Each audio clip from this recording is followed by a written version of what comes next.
La otra parte del signo lingüístico, a la que nos vamos a detener en este video, es el significado, ¿sí?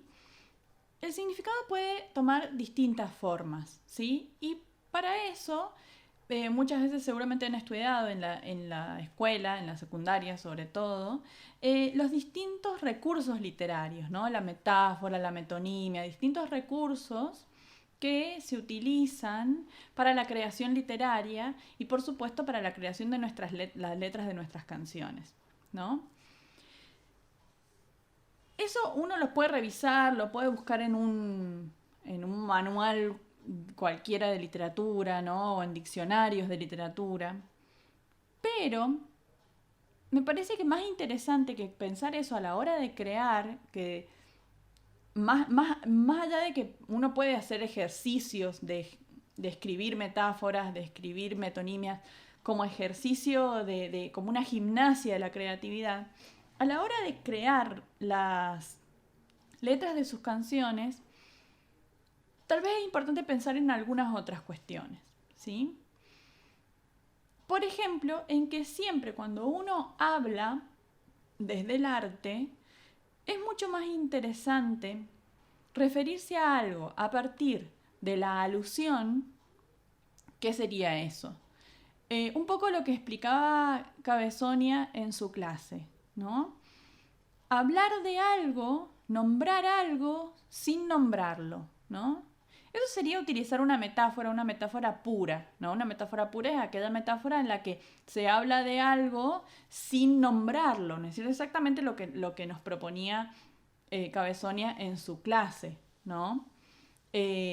O por ejemplo, en la clase de Magaláctica, ella hablaba en este ejemplo que ella daba sobre la composición sobre el amor, cómo se hacía para no escribir una canción que fuera cursi, ¿no? En realidad lo que hay que hacer es intentar no decir lo que dicen todos, sino tratar de conectarse directamente con esa experiencia.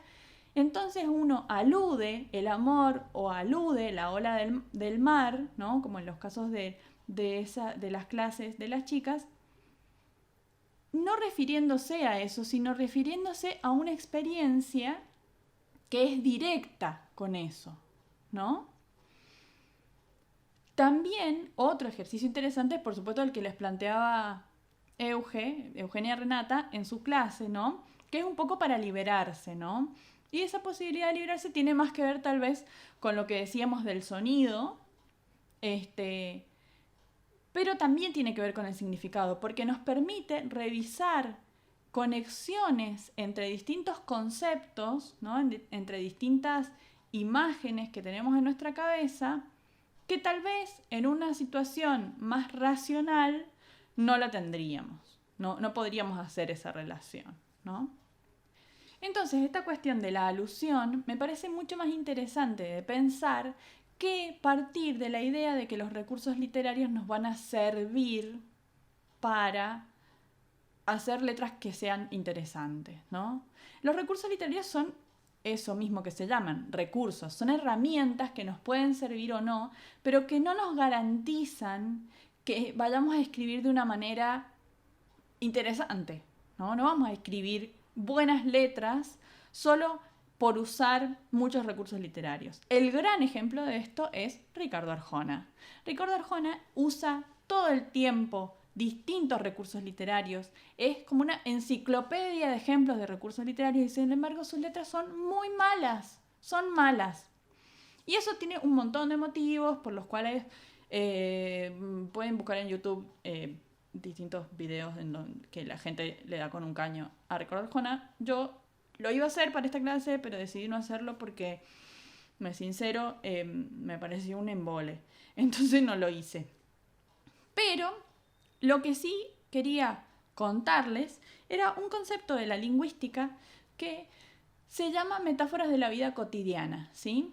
Y que tiene que ver con pensar todas esas metáforas, todos esos usos de la lengua que nosotros usamos todos los días y que sin darnos cuenta son metáforas, ¿no? Porque nos referimos a algo de una manera diferente a cómo es, ¿no?